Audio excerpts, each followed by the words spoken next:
I've built the backend for over 45 creative and marketing agencies, doing between 50K to up to 10M plus per year. And I know how real operations should look like. So I'm going to show you how I implement AI in today's world in 2026, specifically for marketing agencies and creative agencies in this space. And like most people, what they hear, okay, we should install 14 tools, we should be up to date, install OpenClaw, Hermes, everything that's new, paperclip. Reality is that's not the case. What the actual operations look like between an agency that actually successfully implements these kinds of systems is truly just having 3 or 4 properly wired automations in the space. So I'm going to show you actual automations that you should implement based on what I've seen work for people doing 10M per year, people doing 200K per year, even people doing 50K per year. So in short, the reframe we have to understand is you don't have to become an AI agency or like be top in the space or like, hey, I have to be the most modern company ever. That's not the goal. You just need AI inside of your agency. And there is this analogy where the internet, right?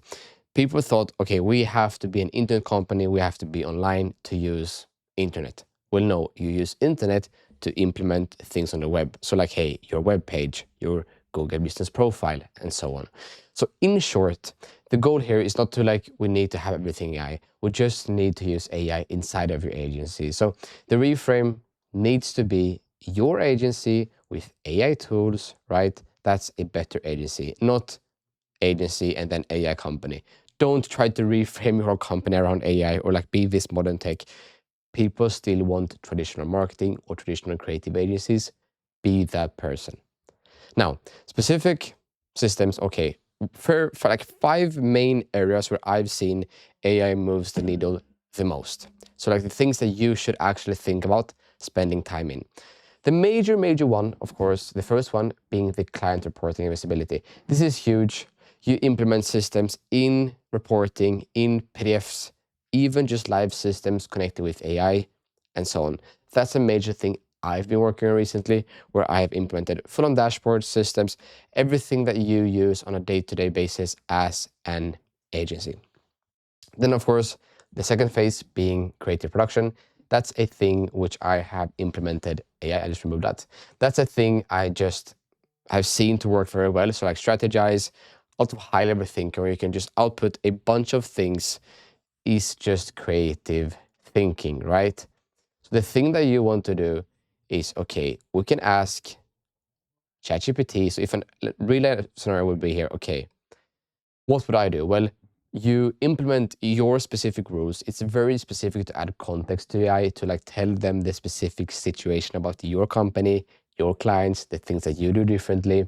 Don't just say like, hey, the mistake people do here, and I want to have an actual example where I had a client, they told me, okay, AI sucks at ad writing or copywriting.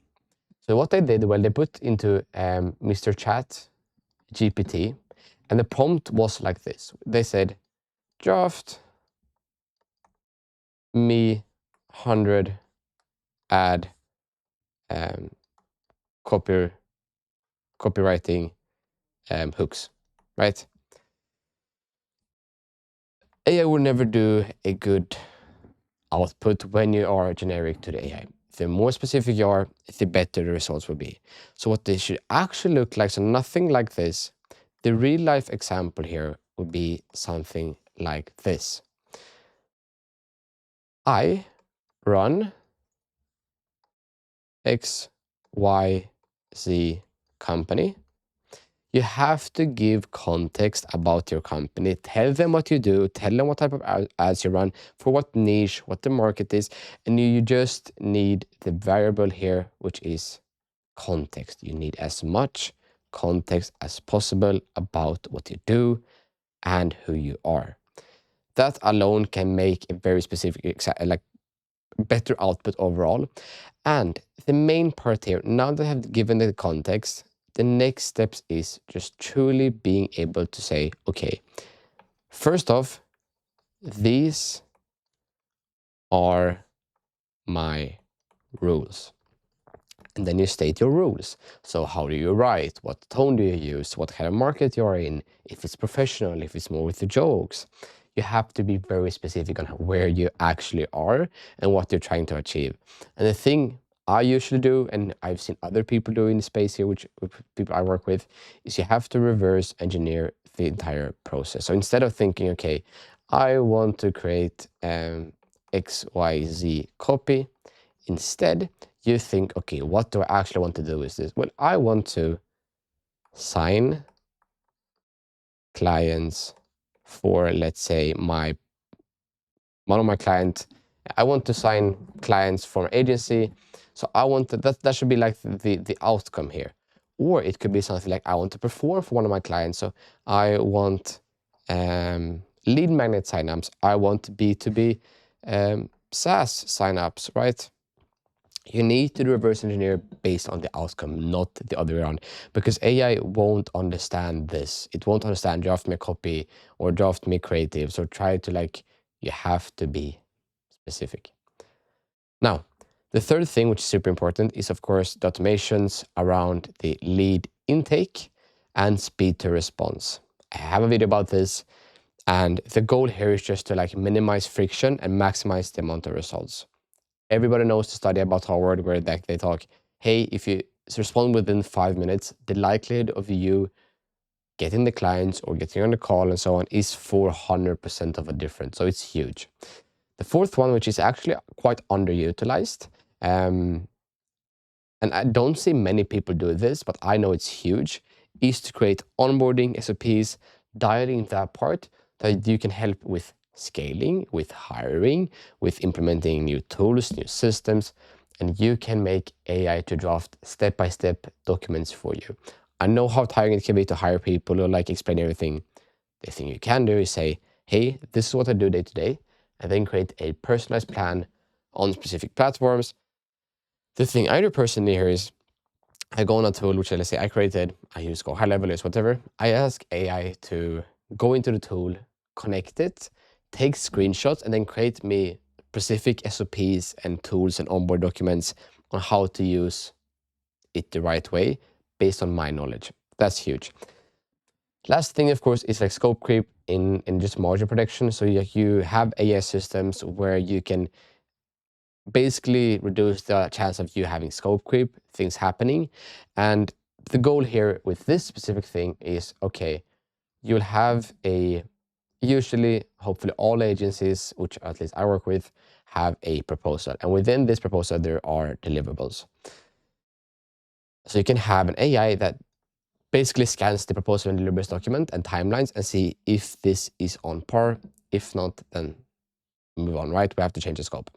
So before and after, as a picture here was how you could look like is okay. The before could be, okay, your project manager pulls screenshots manually. The write updates email to a client. This is trust me, this process here is guaranteed 99% of agencies here. Client asks, where are we at? And project manager stops work to respond. So there's so often that client asks, hey, how are you doing? What's the update? Are we making this live? If client is asking you where you're at a certain thing, it means you're doing a wrong thing in terms of project updates and the things that they know. A client should never ask how we're doing. They should always know and be on top of the things just as much as the team is. There should never be a gap between the knowledge between you, so this is the client, and this is the team. If the team knows this much, this needs to correlate the same. It can never be that the client knows this much. The things and the updates that the team have, the client also needs to have. So if we have started doing the creatives, if we started editing the reels, the client should know that as well. Very important. So what I do for my clients is, okay, I have a dashboard that pulls data live automatically based on APIs. I have Google Cloud Console, I have YouTube Analytics, I have Google Business Profile, I have SEO reports, I have Ahrefs, the things that you use. And then I have an AI that writes weekly summaries, it gives updates, client can log in, client see the portal. So instead there are two scenarios which I've seen be a problem here. So scenario one is this. Scenario two is this, okay? So scenario one is having a client, and the client asks here as a bubble, where, hi, that's small, are we at? That's a very common thing to happen. Instead, scenario two, which is, trust me, 10 times better, is to have every time a client asks a question, they log in to a portal, right? So they can see all live updates, and this can sync automatically with automation and with different AI MCP servers and so on. So huge, huge, huge. I've seen this to be a very, very big game changer, especially in terms of lowering churn, clients being happier, and overall satisfaction rate with working with you. Because the difference between a person who doesn't give updates and the person who does is basically all the work. So if the client doesn't know that you're doing the work, for them, it looks like you're doing no of the work. Even though on the back end you're doing the work, if you're not telling the client about it, they won't know, and they will assume that you are not doing it. So the first system, to be specific here, is, of course, is the speed to lead system. So how this could look like in practice is, okay, most of the time, this is like all clients, a lead submits a form on your ads, on your landing page, on things that they can see. They want something from you, like, hey, they might be super interested in wanting your system. They're looking for a marketing agency and they want to scale. Most of the time, people won't respond until Monday, and they booked with someone else because speed to lead is super important. Instead, and I have a video about this on my channel about why follow-ups are important and how speed to lead makes a difference, is you have a system. This doesn't have to be complex. Use make.com, you can use NA10, you can use Zapier, you can use whatever you want to make this work. So in short, you will have a 60-second speed to lead. So as soon as someone responds to your email and says, imagine this scenario like, hey Max, I'm interested in getting some business operations, let me know on a Friday. Instead, because I'm off work, it can automatically respond saying, hey John, thanks for letting me know. Actually, I will forward this to Max or forward this to the team, and I will let you know by XYZ. It sets the expectations much better from the start, because they could assume that, okay, this is now in the pipeline, and they know they have received my inquiry. I don't have to look for more people because I have gotten a response. Huge, huge, huge difference. So the difference between, okay, the manual can be 12 hours between, it can be 24 hours in between. Even from a Friday to Monday, it can be like even 72 hours in between. It depends on when the client initially asks questions and when you respond. And instead, the AI-powered lead could be a couple of seconds. Huge, huge, huge difference. Now, the thing which we have to understand is the core concept of, okay, what do I pick to actually make sure it works? Pick one area you want to specialize in, and this was the things we covered just above here. Pick one area, what do you need to think, or what do you think will change the business the most? Not everything, pick one. You then wire it into your workflow, NA10, Make.com, Claude Code, Codex, whatever tools that you use, go high level HubSpot. Make sure to use it within your tool stack to keep simplicity. And then, of course, just make sure to measure the impact and see the outcome. If you don't measure it, you won't know. Most of the time, it's quite obvious. Like if you have a speed to lead system or an automatic follow-up sequence, or automatically add a lead to a CRM and so on, you know that it saves you time. You won't have to calculate that within like a paper and pen. Then after you've done that and followed these steps specifically, you then can scale into other areas and keep building. So if you're an agency doing like 30K per month and above, your systems is usually the bottleneck. Scaling more will help in the short run, but not the long run, because you can just replace most of your employees by adding automation systems. And that's the major part. So like short TLDR here is, okay, we start with one, we get it working. Speed to lead is a great example of this. I put an example here that you can follow. We implement the system and then we keep building based on the things we mentioned here. And that's the most important part. So if you're looking to implement AI in an agency, I have a YouTube specifically dedicated to me building these kinds of system live with you. I have countless of other videos you can check out. And then ideally, you will work with me one day if you want to actually scale to another level. So in short, How do you use it? A quick recap. Well, you pick 1 or 2 scenarios you want to automate. You start with those, and you as a founder, you should know, okay, this takes me this much time. I know I can automate this with Zapier, make.com, spend 1 or 2 hours, figure it out, and then from there, start looking into more solutions. But don't think you need Hermes, don't think you need OpenClaw or Paperclip or any of the hype AI tools. Start with one, build from there, and then keep scaling.